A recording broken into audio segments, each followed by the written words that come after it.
lot of other stuff. Includes statewide signing, traffic control barriers and crash cushions, ADA compliance, standard drawing specs, design sections, access management, and the Utah MUTCD. So this session is an overview of how to properly address design exceptions. And like John said, if you're in here for tweet or not to tweet, it was canceled.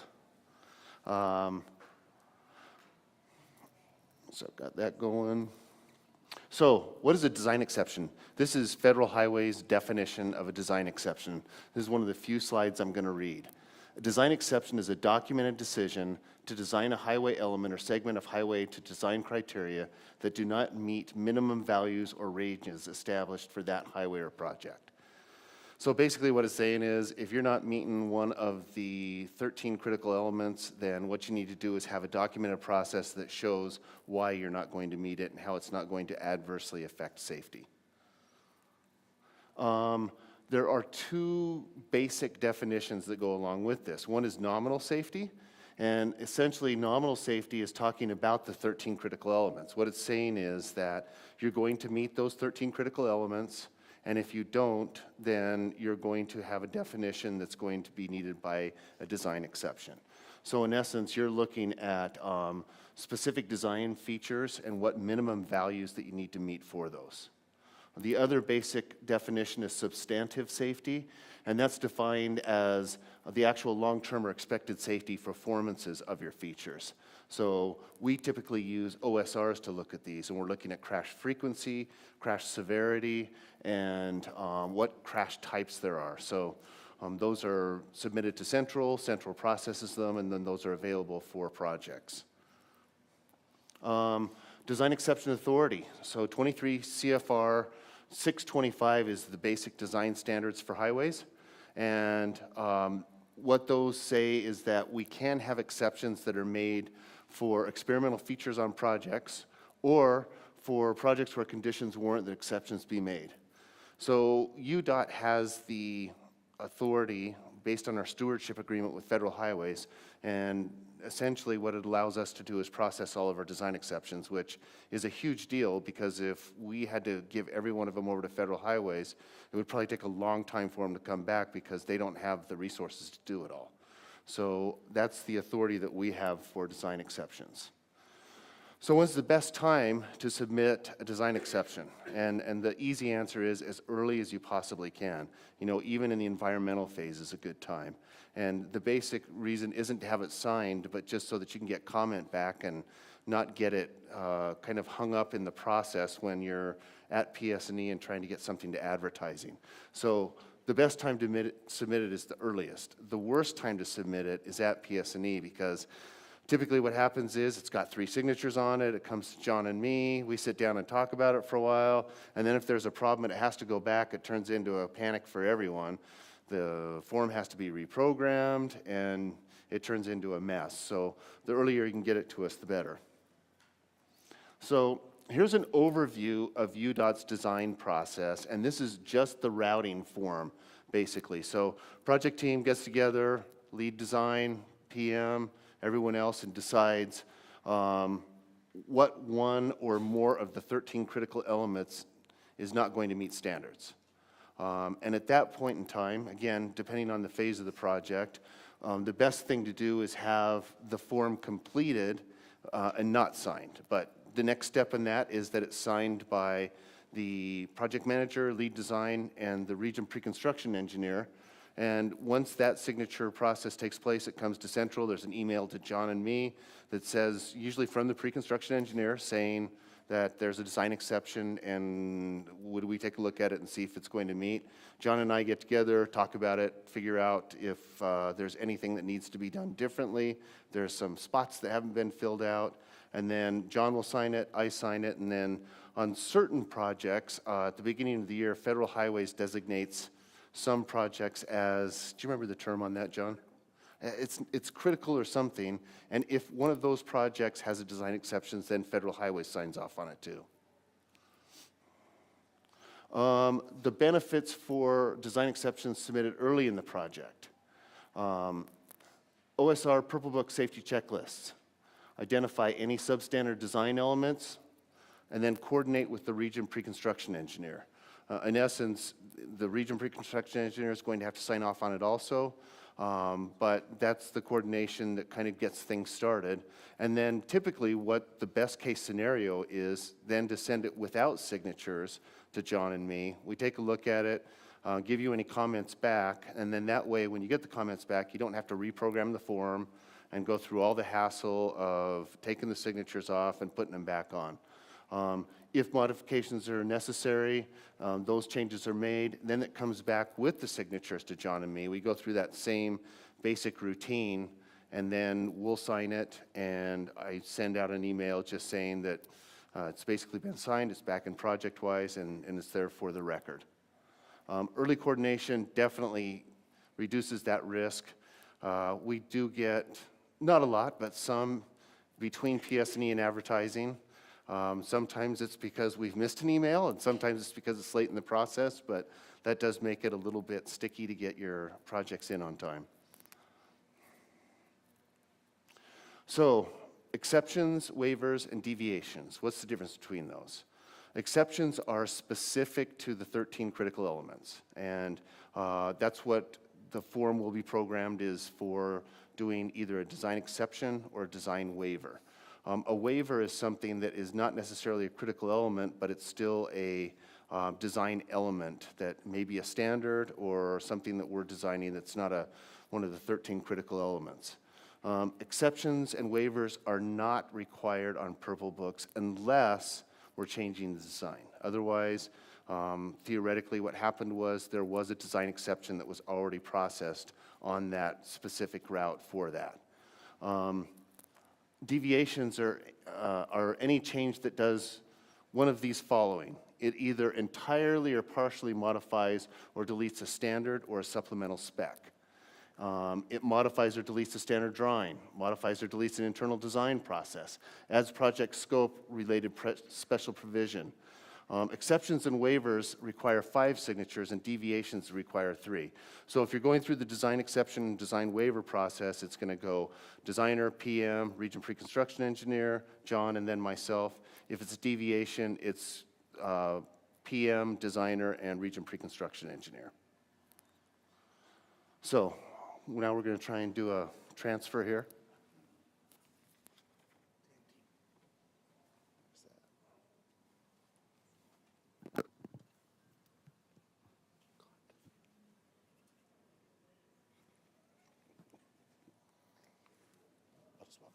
Okay, you can walk around with me. Okay, as we'll tag team a little bit here. We will, let's see. On. Good.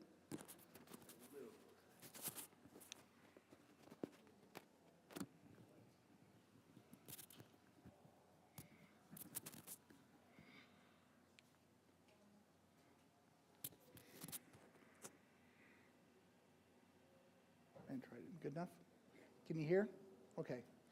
We'll tag team a little bit here, and a little bit will be redundant as we talk a little bit about what's going through, but what I'm going to try to go through a little bit more for you is the form and how we do it. But what is a design exception?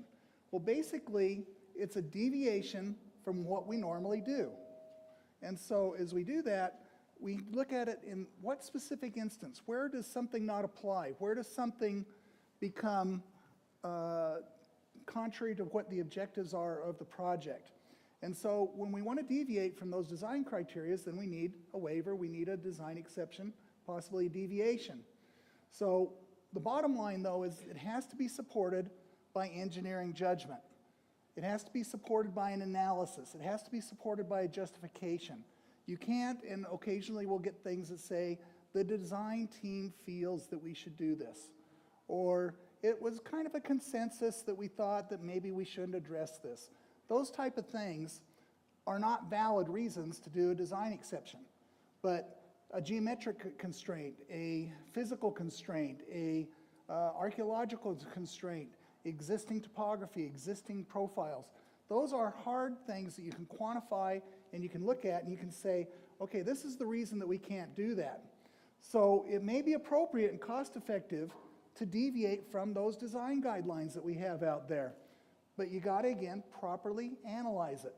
It may or may not be the best way. You can do higher design standards anytime you want to if the project will allow you to do it. But to go to a lower design standard, you can only do that if you go through the process. So what are the types of projects? George talked a little bit about a purple book, but preventative maintenance projects typically don't involve work that changes the roadway. It may change the surface of the road, you may add something in like a curb and gutter or something, but it's not substantially changing the physical facility. They don't address the 13 critical elements, which we'll show you a little bit later through. And so therefore, it doesn't apply as similar to if it was a major highway project. So in these cases, if there are substandard features, since they aren't part of the scope and part of the intent of the preventative maintenance, they'll remain in place, and there's no formal process to do that. You just don't have to go through an exemption. Things like an orange book, it's the same type of thing. They have effective treatments that go out there that preserve the pavement, but they don't do a lot of other things. There's some requirements that you got to look at, guardrail and end treatments, but other than that, so things like substandard guardrail height, blend in on bridges, the bridge transitions, and rumble strips, that's basically all you have to do on Orange Book. And so there isn't a lot of exceptions that will be made on those, and typically when you do those, they'll be included in another project in the near future if they aren't included in that. Purple books, simple resurfacing, a little bit of safety improvements. They typically don't have design exceptions in these either because it's really just resurfacing. It's the first R of the 3 R's. So with resurfacing, you typically are not looking at a design exception because your scope of work does not include any type of reconstruction.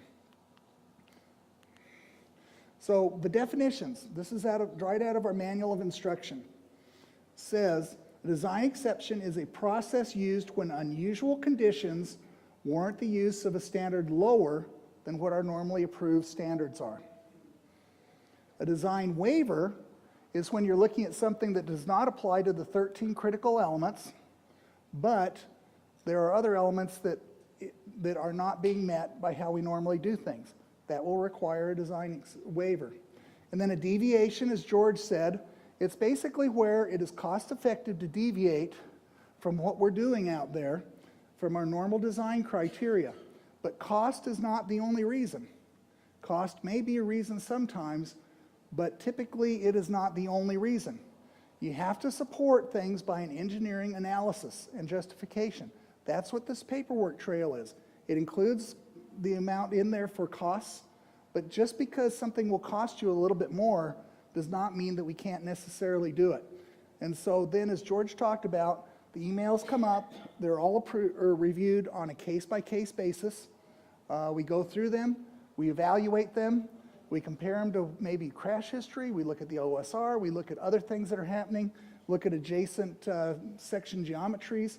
Whatever happens to be out there, we're looking at those because we're trying to look at it more from the 30,000 foot level so that we can see how this fits into the systemic approach to making our system work better, whereas the project may be very much focused on within the project limits.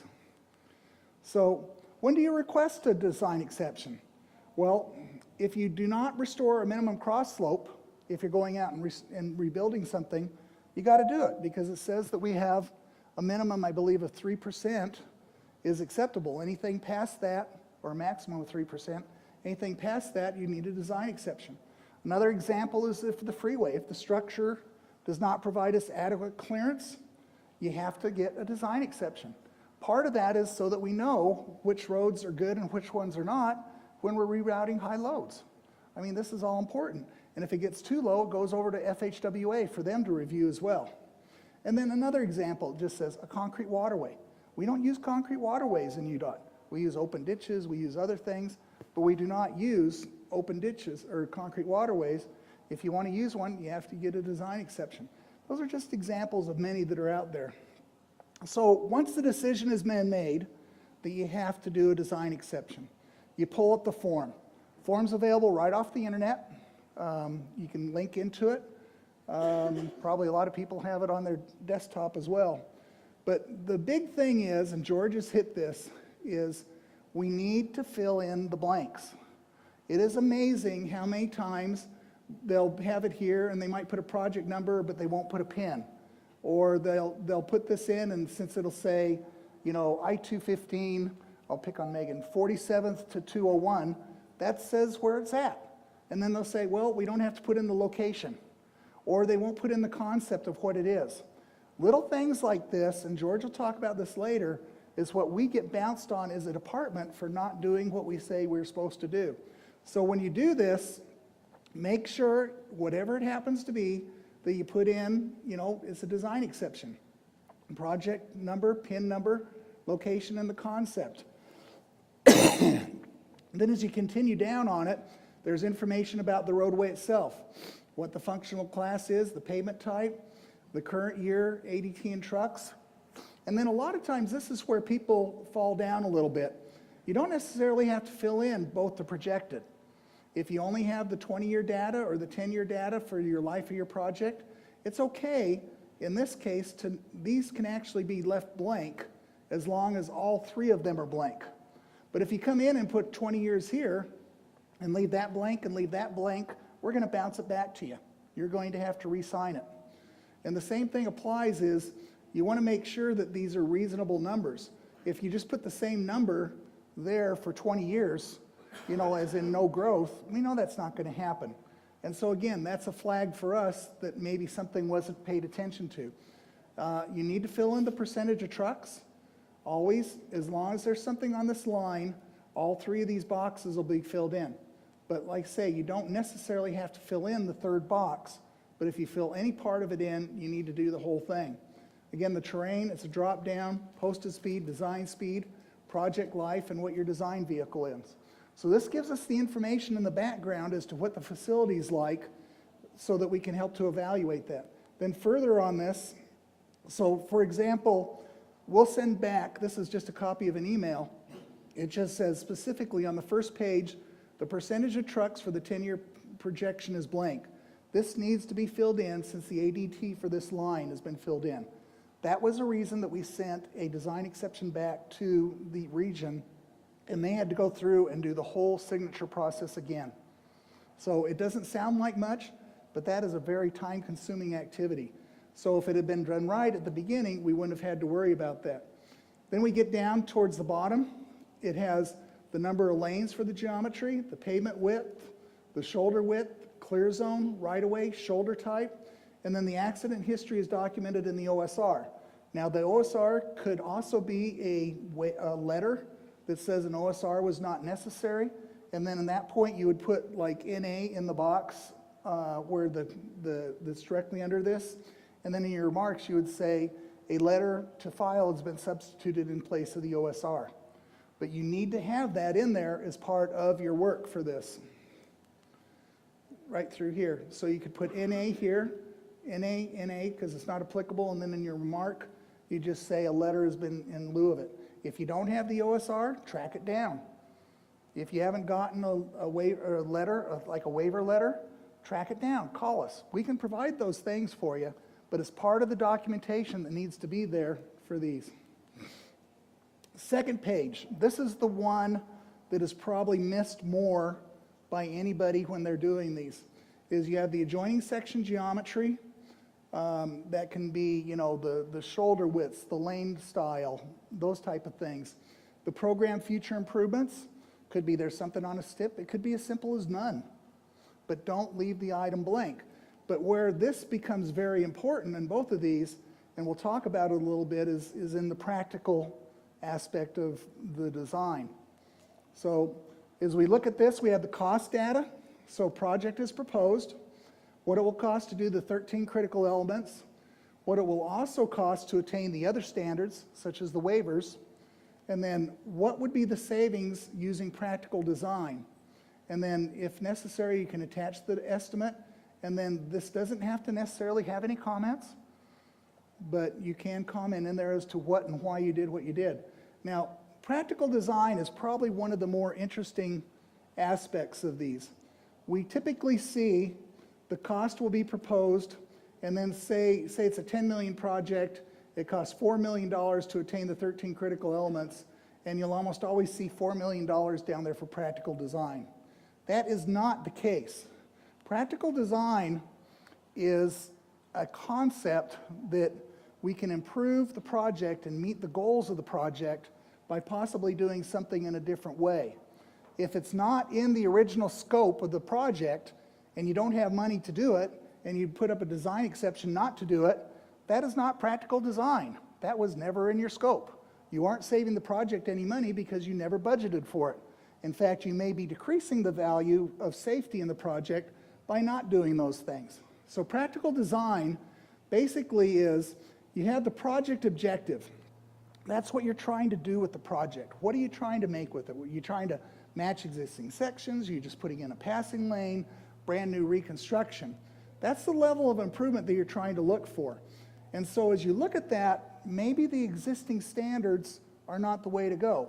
For example, if you're doing a section of roadway that's a half a mile long and the adjacent sections only have 4 foot of shoulder, then a practical design element might be to say, okay, I'm going to match both adjacent sections with that 4 foot shoulder, so therefore I'm not going to build the 8 foot shoulder that's required under AASHTO. That becomes a practical design. But if you never put it in your budget because you didn't have the money for it, then it's not practical design. It was an economic measure. But if both projects or both sections adjacent to the roadway have the full 8 or 10 foot shoulder, and you elect to put 4 foot shoulders inside there, then you've actually done a lesser safety on the facility, you've lowered the design standard, possibly compromised safety on the roadway just to save some money. That is definitely not practical design. So as you look at this practical design, make sure that it's what you're really doing for the project objectives. Cost data is not just practical design. The fact you didn't have the money to install it doesn't mean that you're saving the money. It means it was never budgeted in the first place. So that's a really important concept under the practical design, because the goals of practical design is to optimize the transportation system, what we have out there. You want to meet the objective statement of the project. When you went and scoped out that project, you said, this is what we want. This is what we need to do. Practical design is going to help you meet that objective statement. It's not necessarily going to save you money. It's not going to justify why you didn't put that in the original budget or scope. It's how you're going to make that roadway the way you want it to be by maximizing the value that we got out there.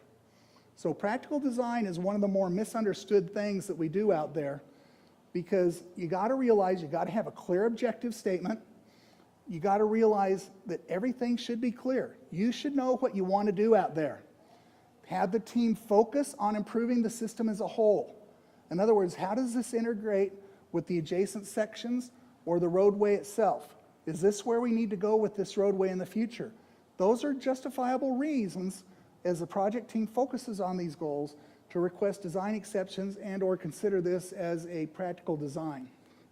So anyways, we go further into it then, once we've decided to do it, and we go into the exception form. The 13 critical elements are right here. They're identified through FHWA. So if you got anything, I'm going to read it. Design speed, lane width, shoulder width, horizontal alignment, vertical alignment, grades, stopping site distance, cross slopes, super elevation, structural capacity, bridge width, vertical clearance, and we have to notify FHWA if it's on the NHS, or lateral offset to obstruction. Any of those 13 elements, if we are not meeting the minimum standards then we need to provide a design exception. So as you put it together, your element, it's a drop-down box. It'll be any one of those 13. The location could be an address, a milepost, the station in the project, but some way to be able to identify what it is, saying what is out there that's existing, what is the UDOT standard, and what do they propose. So as we look at that, we know what's existing.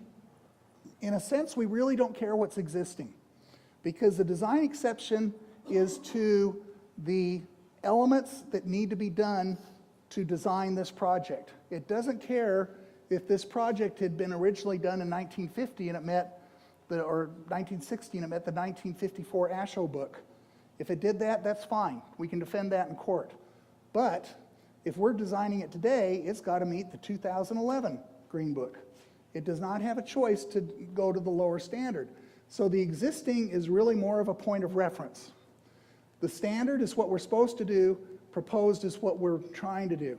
So when we look at mitigation, mitigation is what we're going to do, for example, if the bridge is a little bit low, and say we're supposed to be 16.6 and we're going to be at 16, the mitigation might be as simple as just putting up a sign that tells what the height is, so that the motorist down the road knows what it is. As you go through here, the remarks may say why you can't do it. It's an existing structure that has a very long life left in it, and it's not appropriate to remove that at this time, so the lower value does not impact it because it's over a crossroad. There's no major businesses on the crossroad that would have high trucks, et cetera, et cetera. You can give remarks as to why you're doing it. So mitigation is what you're doing to mitigate the requirements when you can't meet them. It doesn't have, for example, if we come out here, these are some actual ones we've sent back, but the second one we'll talk about. It says, under mitigation, the last part is, terrain limits the amount of widening. It's a remark. That's not a quantifiable thing. It just says, hey, we can't widen as much as we'd like to. But that's not a mitigation. That's saying that there's just a problem out there and we're trying to figure out what we can do. So it goes out of mitigation. Another one, as an example, is you talk about it's restricted to a 45 advisory speed. The acceleration length from 30 to 45 is only 280. The proposed length needs a 60 design and improves the existing length by 265 feet. Well, that's really cool, but that's not a mitigation because what's existing is irrelevant to what is required. It's a really good remark, though, as part of the justification for why we're doing it, because now it says we've improved the existing situation even though we can't make to what we want to be. So it's a good remark as to why we're doing what we're doing, but it's not a mitigation. It does not make it, does not provide any relief for the condition that's existing. Another one has a remark, assuming mainline traffic is not going 70 around a 45-mile curve, the acceleration length was desired for a lower mainline speed. Absolutely nothing to back that up in facts. That's purely a conjecture by the guy writing it. And it's unsubstantiated, unsupportable, undefendable in court. And so a remark like that, we did, please get rid of it. And since we had it there in mitigation, none or no mitigation is absolutely fine. You don't have to mitigate everything. So as you look in the form right here, mitigation none, mitigation NA, whatever it would be, is totally acceptable because there may not be mitigation for what you're proposing. But the remarks would explain why we can't. So make sure you fill in the hole, but don't necessarily try to overthink it because there maybe isn't a solution for everything. This is one that's written a little bit better. It provided the location. It's a shoulder width, talking about no existing shoulder, 4-foot minimum. They're proposing to go to 0. It's at an intersection. And so they're talking about its inability to provide 4-foot shoulders is due to the offset of the intersection geometry. It's 53 on the north leg, 40 on the south leg. The pavement widths, the offset is not wide enough to provide 4-foot shoulders through the right turn pocket. Outside of the turn pocket, an 8-foot shoulder will be provided. So as they come up to it, they'll provide the standard shoulders, but because of the offset of the intersection and the desire to align the traffic lanes, they're not going to do it. But not only that then, they're saying they went with Spanish Fork City, which had jurisdiction over that. They favored it, it says what they did, and we've got a letter of support from the city doing something on their road. So this way is totally defensible. There really isn't any mitigation that you would do to something like that. It's just a narrower shoulder as you come up. But they've said why they've done it. They've given a defensible agreement that you could look at a piece of paper and understand why. And they have the support of the actual individuals who are going over that facility. Same thing on this one. They're coming up, it's a similar situation where it's very narrow. And what they're doing is, because they're narrower lanes and coming in, instead of a 4-inch solid line, they're going to put an 8-inch solid line.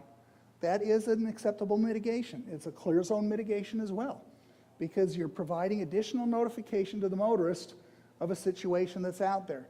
So that's mitigation because it's an 8-foot solid line. This is the justification as to why they're doing it. Okay? Waiver is identical in terms of what we're talking about here, except it deals with different elements. Acceleration lanes, deceleration lanes. Same type of situation though. You have the drop-down menu, the location, where it is, what it is, mitigation remarks. It's the exact same issue that you had before. And so, like we talked about, the county does not want rumble strips. Well, that's fine and dandy, but did they really tell you they wanted it or not? And so we're saying if that's going to be the rationale for the basis, get them to supply a letter and you put it in file. Now they can't come back 10 years later saying, hey, you guys never asked us about it or whatever. You now got the documentation that's through there. Another one is the comment that is placed there is not mitigation. It's a remark that the new situation, while not meeting current standards, is better than the existing situation. That is not mitigation. It should be placed below in the remarks section. In this case, since there is no mitigation for objects in the clear zone, and the mitigation would be NA. This is one of the issues that George will talk about that was identified in our federal audit. So keep in mind, mitigation is what we do to make it when we can't meet the required standard. Mitigation is not the difference between what's existing and what we're proposing to put in. Then we have the section for the bridge. Again, it's fairly straightforward. If you do have a bridge within there, you fill it out. If you don't have any, you can just put none, or typically we just leave this 100% blank if there is no structure in there. And so you just go through and, again, enter the information. If you have it, make sure you fill in every box. If you don't fill in every box, you can expect to get it back. Then finally, through the signature process, again, as George talked about, we have the designer, the project manager, the pre-construction region. That's where I sign, and that's where Georgia signs, and then occasionally FHWA. And as you go through, we have the ability to make a comment. By typing in this box, this comment does not invalidate the other signatures. Whereas if we went and changed something within the design exception, that would invalidate the other signatures. So we have the ability to make comments. We do occasionally in there, based upon what's going on with it. So anyway, kind of in summation on the form, make sure that all the blanks are filled in. As we said, none is totally acceptable if that is what is going on. Submit it in a timely manner. Don't wait for the day before the project to send in the advertising. We get those. Can you do this really quick? And then we say, oops, it's wrong, and we have to send it back. And then sometimes the project gets held up for a couple weeks. One of the other things too is when we talk about earlier the better, don't make commitments in your environmental document that are design exceptions unless you get the design exceptions up front. You can get them even at that point in the environmental document. But if you come in and say something like, we're going to put 11-foot lanes everywhere, we're going to put 0 shoulders in, we're going to allow a lower design speed on the structure over the railroad tracks, we're going to whatever it happens to be. If you make those commitments in the environmental document, and then it's determined that that's not appropriate, what's that going to do to your process? It means you have to open the environmental document back up. That could be a year on your project. So as you start to make commitments in your process, or if you're a design build project and you're putting out requirements, we do design exceptions all the time for design build projects because it lets the design builder proposer know what they can and can't do. It eliminates risk from the project. It will reduce the cost to your price. So the earlier the better. Send them up as drafts. We're willing to go through them on some of the bigger projects. We'll come out to you and sit down with you. But the earlier the better makes the process go easier for all of you guys. But make sure if you start to make commitments, that those commitments will actually be approved. Because if you don't get the design exceptions, that could be very, very difficult. And we've had 1 or 2 of those where that has happened. So anyway, so the bottom line then, when we do the design exception, design waiver form, ultimately, we're going to say safety will not be compromised. You can go, you can request, but if the project's going to be less safe than it was originally, especially if it's less safe than it is in its current state, the odds are you're probably not going to get that design exception.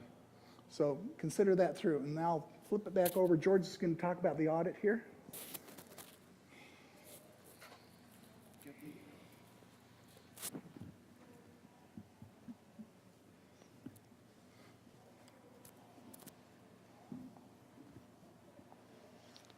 Good?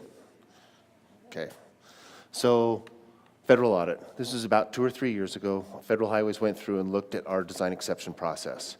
And this is a lot of what John was just talking about. They essentially identified that we weren't following our process because we had so many blanks on our design exception forms. The reason this is important is because what I was talking about earlier, we have a stewardship agreement with Federal Highways, and it's not just for design exceptions, it's for tons of stuff throughout our processes, but it allows us to be the ones who administer it. And that way, it makes it so that we can get things done timely. Again, our division office does not have the resources to get this stuff done fast, so if we were going to take design exceptions and other things to them, it would really bog the system down. So it's a big deal when they tell us that we are not following our process and we have to make improvements. So in essence, what happened was we committed to them that we would make sure that all of those fields are filled out. So that's when John's saying, you know, when you've got that section there that says mitigation, if you don't put anything in there, we're jeopardizing our ability to be able to process these ourselves. One of the things we see probably more than anything are the first two things on the second page, adjoining section geometry and future programmed improvements. What happens, again, it just bogs the system down. If we get them and don't see it, and we've got signatures on there, then it's got to go back, the signatures have to be erased, it has to be reprogrammed, you got to put that stuff in and send it back. And if you don't reprogram it, then the signatures are not validated, and the form shows it. The form shows that the signatures are valid, but that the form's been changed since they've been signed. And that becomes a problem because, as John was talking about, when you get into court and you've got signatures that are not validated, that becomes a huge problem. Both of those, the future plan improvements, a lot of times that is not applicable. So that can be a none if there aren't any. And I think the general intent when these were made is more for local government projects, but regardless, if there is something that's planned, it's pretty easy 1 or 2 sentences put on there. The 10 and 20-year projected ADT, if your project length is for 20 years, then you need to fill those out. If it's less than that, let me go back. If it's 20 years and you have those forms, those fields filled out, you need to have the percent trucks too. If it's less than 10 years, then you probably don't need to fill out any of those forms. And then OSR, that's the other one that a lot of times we don't see filled out. If you don't have one and it's not needed on the project, then you put not applicable and have the remarks why. Sometimes on our Purple Book projects, we do need Purple Book safety checklists, and there are design exceptions occasionally on Purple Books. So those are the ones that need to be filled out. With the not applicable, the mitigation section, there is a resource on Federal Highways design exception page that tells what mitigations for specific critical elements. So if you're not sure, you can go use that as a resource. Another thing is, before you sign it, get with John and me. We can also talk to you about what potential mitigation is.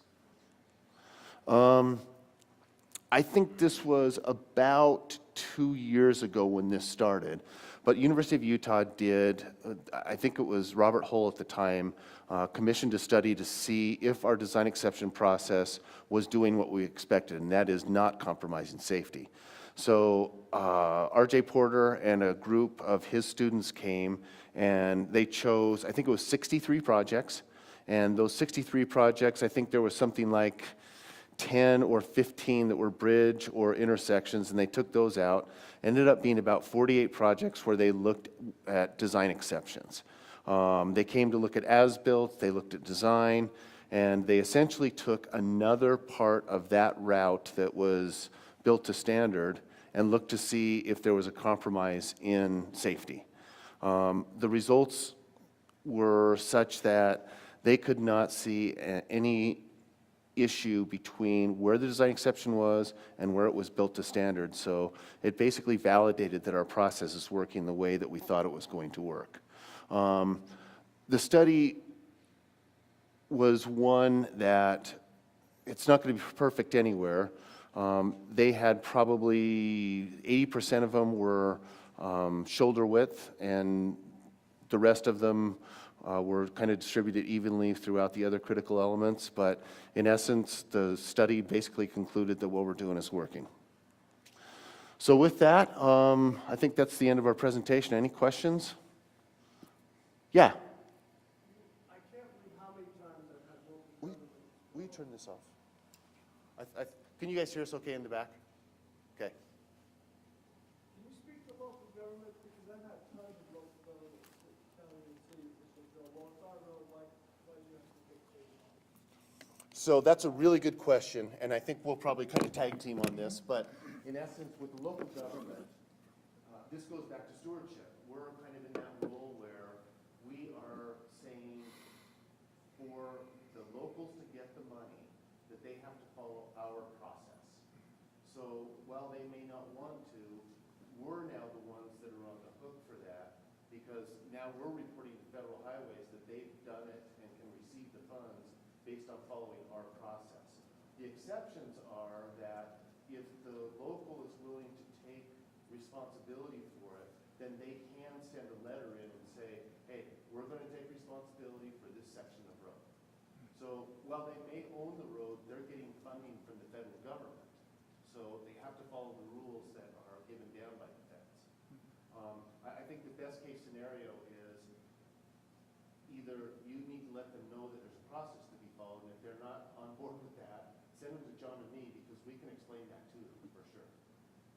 You have anything to add to that, John? I think, basically, they're just obligated to follow our rules. That means our standard drawings, our standard specifications, our processes, and occasionally they want something different. And we'll entertain that, but we just need to document why we did that. Because if something happens out there, we're on the hook, because we're not the owner of the facility, but we're the ones that actually did the construction and oversaw and approved the design. But if we have this process here, design exceptions are really a way of protecting you as the designers of these projects, that there is a reason why you didn't do it like you should have. Because think about it, a lot of times these things come back to haunt us 10, 15, 20 years away. And the people who did them may not be around anymore. And so you're trying to find out why they did what they did. When we have this document, we look and say, oh, they put a 4-foot, or they put a 0-foot shoulder in because the intersection was misaligned at the time. And it was perfectly reasonable to do that. And we'll win that in court. But if we don't have a reason why we did it, and it now looks like it's arbitrary or capricious, we're gonna lose that in court. And we're gonna end up paying something that we shouldn't have because we didn't document. So it's really just documenting the process. We're very agreeable to working with the locals as long as they aren't creating an unsafe situation. We're willing to look. We've done, for example, signing projects on county roads where we've used state funds to do it. Well, we have a very definitive breakaway set of how we do things. But some of the people like to use breakaway devices that we don't use. Well, our criteria was as long as it met the minimum standards of this case, NCHRP 350, we didn't care what devices they used. We just wanted a letter from them saying this is the device we wanted to use. So it covered us. We required them to have a breakaway safety device, but we allowed them to use the one that they liked and they liked to maintain. So it's a very easy process, but it just documents those decisions. So I think the bottom line on that is that if something does come back, even though it's their road, we were the ones who were administering. So if we don't write a design exception and someone gets killed, we're going to be the ones responsible for it. So we have to have the design exception, and we have to make sure that someone's not going to get killed from it. That's it. Yeah. Brandon, I think he was hoping that you could tell every local state what you guys just said. That's pretty tough to do, but maybe the Chris Potter that visits with the locals every year, maybe they can discuss that a little bit. Yeah, let's be clear, this is not just design exceptions. Right. It's yeah, I was going to say, because the locals always want to try and do things a little bit differently, because, our processes are really good, but time intensive, and they're not used to doing it that way. So, you know, for safe sidewalks, it may cost them $10,000 to do it, and they, even though they're getting funding for it, they're not happy that they're gonna pay $80,000 to do it.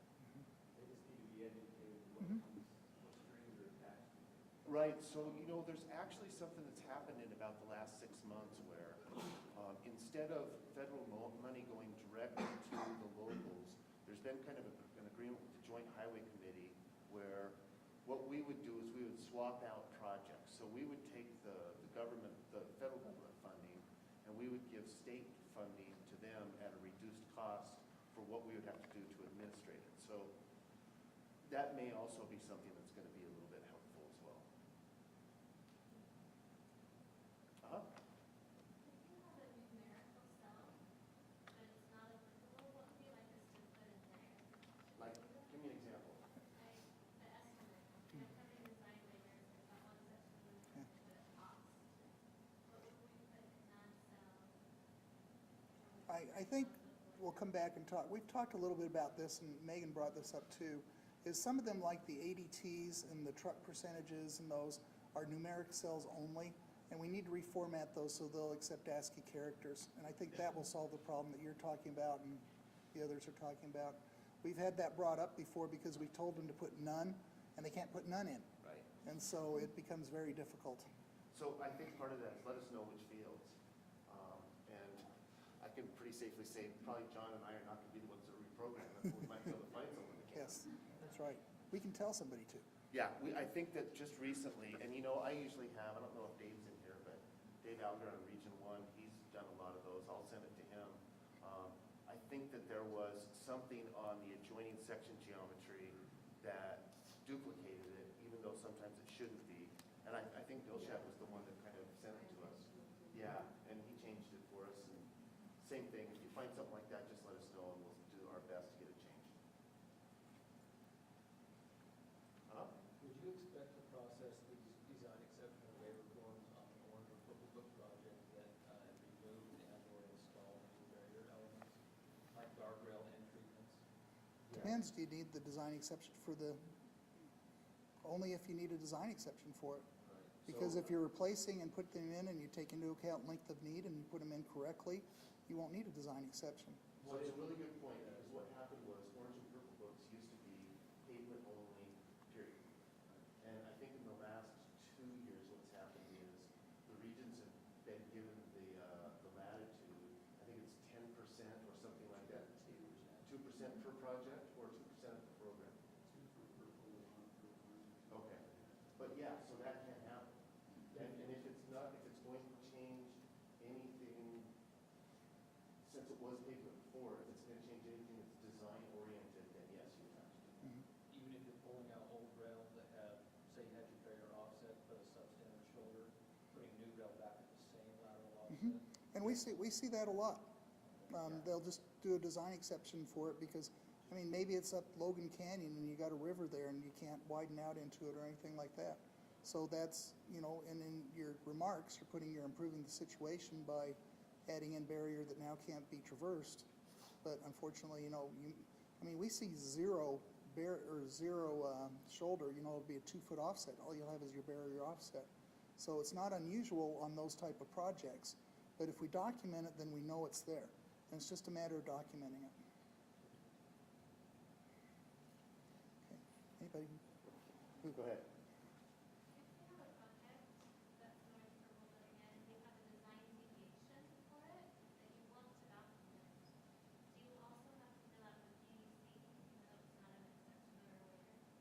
I would say the best thing to do is coordinate with your squad manager and region pre-construction engineer.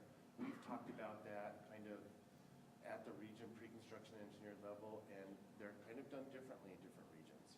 We're trying to make it consistent, but I would say coordination with them is the best way to go. Yep. Wait. So if you've got an existing condition on an orange or purple road that doesn't meet, and you're not doing anything to it, you don't need to do a design exception? Correct. That is correct. We have some people occasionally do a design exception just to document that it's there. You know, there'll be no mitigation, there'll be nothing, but like we were just talking about the substandard shoulder. and they aren't going to be, because it's not within the scope, they're doing a pavement rehabilitation, but they aren't building shoulders. And so sometimes they'll document it, but the answer is no, you do not need to. So The reason why is because the theory is that it's already been done. When that road was built, it should have been documented that it was substandard. Okay, there's one, yeah. How about the procurement? Say that again? How about the procurement? We need to do it. Yeah. Way in the back. Chris? Yeah, you, Chris. Okay.